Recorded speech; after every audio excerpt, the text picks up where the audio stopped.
Cette semaine, c'est un point tournant de 2025. Toutes les planètes lentes vont avoir changé de signe. C'est vraiment quelque chose de rare et c'est le moment pour nous d'être conscients de ce qui se passe. Parce que ça va durer environ 2 mois, cette période-là, et puis ça nous donne l'aperçu de ce que 26, 27, 28 et encore plus loin vont avoir l'air pour nous. Je crois que c'est une semaine qui est vraiment pleine d'opportunités, si on se permet de le voir ainsi. Dans les faits saillants, on a Uranus qui rentre enfin en Gémeaux, on a Vénus qui fait un trigone à Pluton rétrograde, on a une pleine lune en Capricorne et Saturne qui débute son mouvement rétrograde.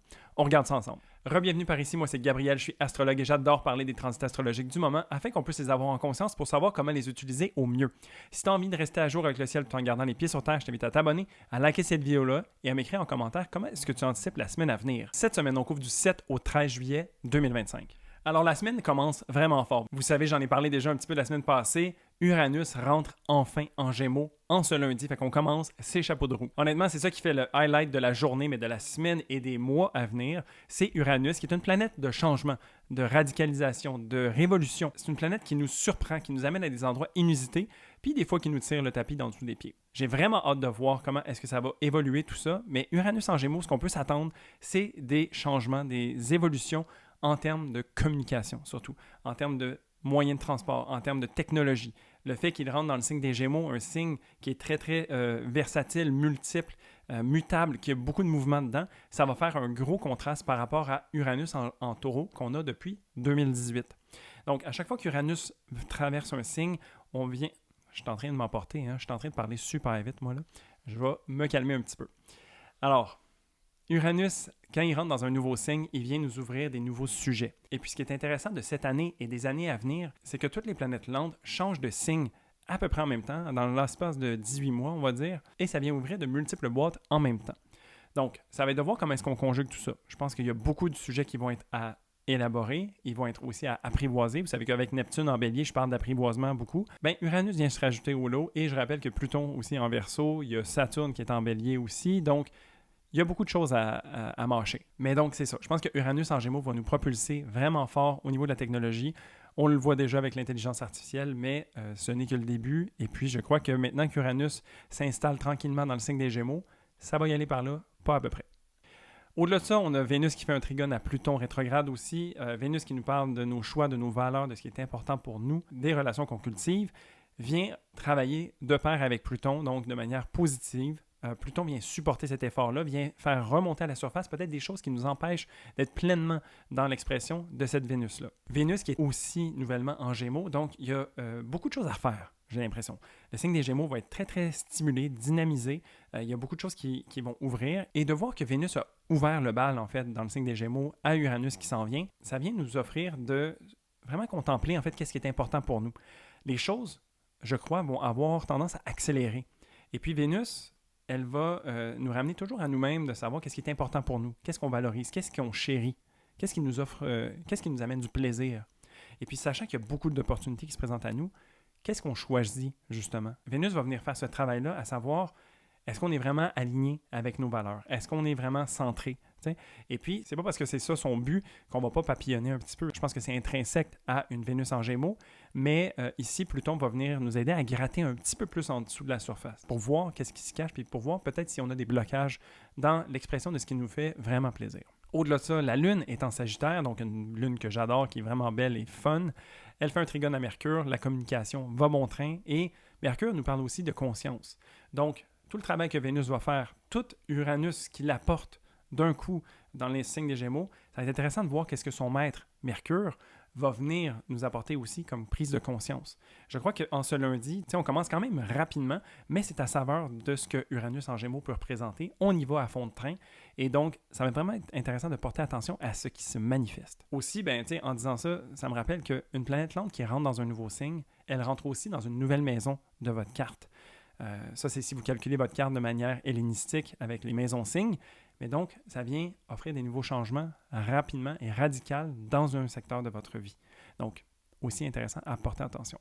Pour finir la journée, on a la Lune qui fait un carré à Mars. Un aspect qui est peut-être un petit peu dérangeant, qui vient nous offrir de la frustration peut-être.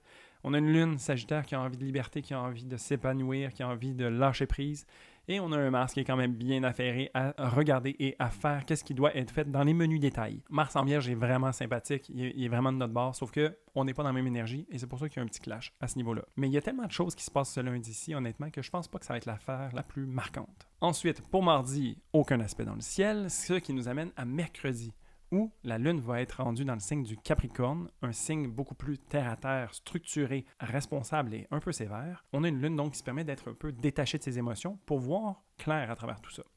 C'est excellent d'avoir une Lune en Capricorne suite à la journée du lundi qui va nous avoir fait tourner rien que sur un bord. Cette Lune en Capricorne, elle va faire un carré à Saturne et à Neptune rétrograde.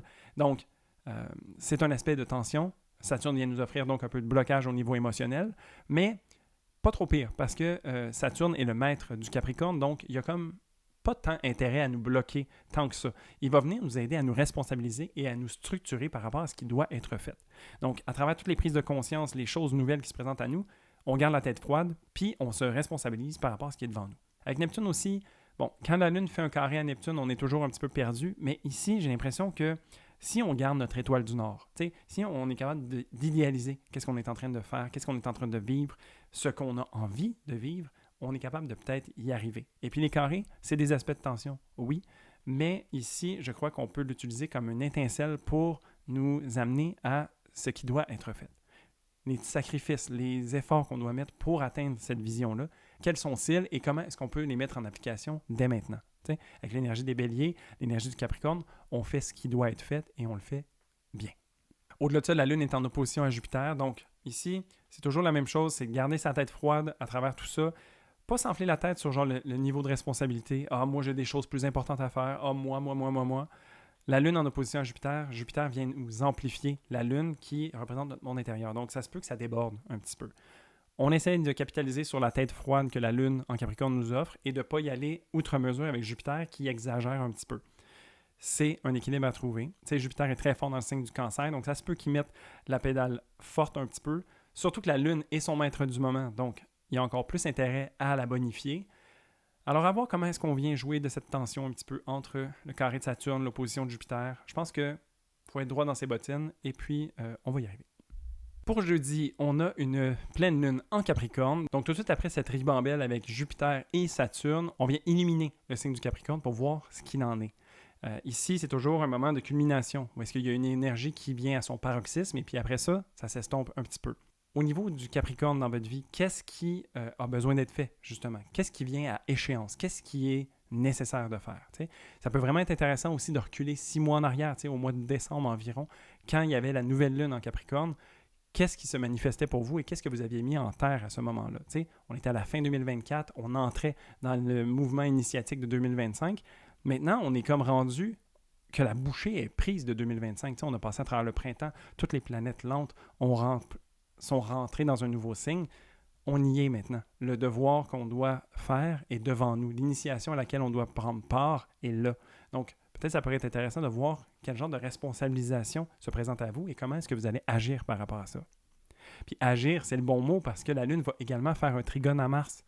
Mars qui est le maître exalté du Capricorne. Donc Mars est là pour élever ce qui se passe en Capricorne, la Lune en l'occurrence. Et donc, vraiment de prendre les actions nécessaires, d'être froid, calculé, mais aussi assumé, affirmé dans l'expression de ce qu'on a envie de vivre. C'est le moment de capitaliser là-dessus puis d'y aller à fond. T'sais. Donc, vraiment, cette lune-là, je trouve qu'elle est le fun. C'est sûr qu'une lune en Capricorne, elle est en détriment, elle a un petit peu moins de ressources, mais il y a Jupiter qui est juste en face. Il y a Mars qui la supporte. Il y a comme Saturne qui est en carré. Donc, il y a quand même un partage de ressources qui se fait. Je crois que si on se permet d'avoir la tête froide et d'avancer coûte que coûte, ça va payer. Ensuite, pour vendredi, on a quelque chose de super intéressant. Donc, ça commence tout avec la lune qui rentre en Verseau. La lune qui rentre en Verseau, il n'y a pas rien de spécial à proprement dit pour ça. Okay? C'est une lune qui continue d'être un petit peu détachée de ses émotions, mais qui a envie d'un peu plus d'excentricité. On a envie de repousser les limites plutôt que de s'y contraindre, si on résume ça. Mais ce qui est le fun ici, c'est qu'elle va rencontrer les planètes lentes pour la première fois dans ces nouveaux signes-là. Donc, quand je disais que la bouchée de 2025, elle est prise, ici, on vient la savourer d'une certaine façon. Peu importe si ça goûte bon ou pas bon, là. Je pense que ça goûte plus bon que pas bon, là, d'ailleurs. Mais ici, donc, vu que c'est des aspects positifs, il y a quelque chose à aller chercher. Il y a une prise de conscience, il y a une nouvelle tonalité à prendre en compte. Donc si je parle du trigone d'Uranus, du sextile à Saturne et à Neptune rétrograde et de la conjonction à Pluton rétrograde. Donc on voit que ces 5 planètes-là ici sont toutes en aspect harmonieux. Il y a quelque chose, il y a une opportunité ici à saisir qui est vraiment intéressante, mais qui est aussi très subtile. Les planètes lentes ou transsaturniennes, souvent, je les vois comme des planètes qu'on dit collectives, où est-ce que c'est plus difficile de savoir exactement de quoi il en retourne pour notre vie à nous. Mais ça peut toujours être intéressant de voir comment ça évolue, comment ça évolue autour de nous. Est-ce qu'il y a des nouvelles opportunités? Est-ce qu'il y a des nouveaux changements? Est-ce qu'il y a quelque chose qui nous surprend? Est-ce qu'il y a quelque chose qu'on ne s'attendait pas qui vient se rajouter à notre plateau? Donc vraiment ici, on goûte à cette nouvelle configuration des planètes lentes et la Lune est l'astre le plus proche de nous. Donc il y a toujours ce rapport plus personnel, plus ressenti. La Lune nous parle de nos émotions, de nos humeurs, de nos circonstances et donc de savoir comment ces changements tectoniques viennent nous affecter dans notre vie plus personnelle. Ça peut vraiment être intéressant ici de porter attention. Samedi, c'est une journée un petit peu yo-yo qui va dans les deux sens mais qui n'est pas foncièrement négative. Donc, on a un trigone à Vénus en Gémeaux qui continue d'aller dans le sens de ce qu'on fait depuis le début de la semaine. On est en train d'apprivoiser le signe des Gémeaux à travers la lunette d'Uranus qui s'y trouve. On a aussi Vénus qui nous ramène à ce qui est important pour nous. Et donc, la Lune, Vénus qui travaille de pair, c'est quoi nos besoins, c'est quoi nos valeurs, c'est quoi nos choix, et puis comment est-ce qu'on vient accorder ça ensemble. Il va y avoir beaucoup d'éléments. Il va y avoir de la disparité, un peu de la variété, tout ça. On arrive à trouver un terrain d'entente, ou du moins on essaye. Parce que la Lune est aussi en opposition à Mercure, ce qui vient faire en sorte que des fois, ça peut nous donner mal à la tête. Ça peut être compliqué un petit peu. C'est vrai que de gérer beaucoup en même temps, peut-être qu'on n'est pas toujours habitué. C'est aussi que Mercure, il y a beaucoup de choses à gérer. Tout ce qui se passe en Gémeaux, là, lui, il prend ça one shot, là, puis il est en train de se préparer à sa rétrogradation aussi. Donc, il y en a sur le menu, Mercure. Et donc, ça serait de voir comment est-ce qu'on peut trouver une sorte d'équilibre entre nos besoins et les prises de conscience qu'on a. Ce qui me vient à travers ce transit-là, c'est de, oui, accepter qu'il y a plein de choses, être excité par ça même, puis comme vouloir en avoir toujours plus, mais il ne faut pas se donner mal à la tête. Il faut éviter la migraine. Donc, si on est capable d'y aller à la hauteur de ce que nous, on est capable de prendre, puis de ne pas se brûler par les deux bouts en faisant ce chemin-là, je pense qu'on va pouvoir en profiter.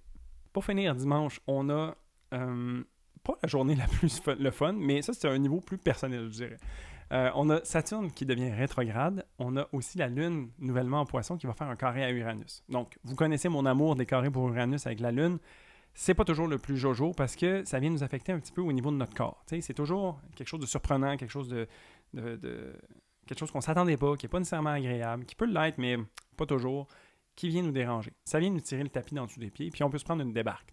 Mais c'est toujours intéressant, par contre, de voir qu'Uranus, ici, est dans un nouveau signe. Et donc, une lune en Poisson qui est en carré à Uranus en Gémeaux, qu'est-ce que ça veut dire pour nous? Donc, prenons avec entrain et avec joie ce petit coup de la vie qui va peut-être nous faire chavirer, mais qui va aussi nous montrer une perspective nouvelle. Donc, on peut le prendre comme ça. Au-delà de ça, c'est Saturne qui devient rétrograde. C'est pas l'aspect le plus rocambolesque non plus. Saturne qui nous parle de rigueur, de responsabilité, de limitation, d'être sérieux par rapport à un sujet, vient être rétrograde, donc ramener ça à l'intérieur. Ici, ça marque le début de la fin de ce qu'on pourra goûter en 2025 par rapport à ce qui s'en vient. Je disais, enfin, la bouchée est prise pour 2025, mais Saturne ici qui débute sa rétrogradation montre que ça ne va pas durer longtemps. Le 1er septembre, Saturne va retourner en Poisson, donc on va retourner dans des configurations qu'on aura vécues plus en 2024. Alors vraiment, là, de juillet à août, c'est là qu'on a une fenêtre d'opportunité pour être conscient de ce qui va se présenter à nous beaucoup plus concrètement en 2026 et pour les années à venir. Donc, on a 2 mois ici à capitaliser là-dessus. Puis, Saturne qui est rétrograde va nous ramener à l'intérieur, va nous ramener justement cette autorité intérieure, cette responsabilisation. Le fait d'être mis devant les faits, qu'est-ce que ça nous fait vivre à l'intérieur et comment est-ce qu'on se sent? Est-ce qu'on est armé pour ça? Est-ce qu'on est prêt à ça? Je parle souvent de sacrifices ou d'efforts à mettre. Est-ce qu'on sait c'est quoi qu'il va falloir faire? Est-ce qu'on sait comment on va s'y prendre? Une des phrases que j'avais beaucoup aimées d'un astrologue américain, il disait que Saturne en Bélier, on n'a peut-être pas tous les éléments pour faire quelque chose, mais on n'a pas le choix de le faire, fait qu'on y va pareil. Donc, ici, c'est un peu une réflexion, une remise en question de ce qu'on aura vu, de ce qu'on va continuer de voir pour les prochains 2 mois, et de se mettre dans la meilleure posture possible pour faire face aux défis qui vont s'en venir. Parce que Saturne, c'est toujours des défis qu'il nous présente, mais c'est pour nous faire grandir, surtout si on est né de jour, ou pour nous mettre à mal un petit peu si on est né de nuit. C'est pour ça que je disais que c'est un petit peu plus personnel, parce que moi, Saturne, c'est mon maléfique principal.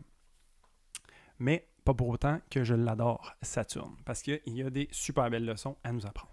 Et donc voilà, c'est sur cette note un peu terne qu'on termine la semaine, mais je suis vraiment d'avis que c'est une perspective qu'on a de voir les choses ternes ou non. Moi, je pense que la journée dimanche, même si elle est un petit peu plus challengeante, elle peut vraiment être intéressante si on se permet de le voir ainsi. La semaine prochaine, on a Mercure qui débute son mouvement rétrograde, qui va faire son sextile à Vénus, et on a Mars qui fait une conjonction au nœud sud. C'est un aspect qui est super intéressant aussi, puis qui va faire du bien par rapport à tout le travail qu'on aura entamé depuis 2025 et qui nous préparera pour la suite de 2025 aussi. Si tu as aimé cet horoscope, n'hésite pas à y mettre un pouce, à m'écrire en commentaire comment est-ce que tu anticipes la semaine maintenant que tu sais de quoi il en retourne. Et moi, je te dis à la prochaine dans une nouvelle vidéo.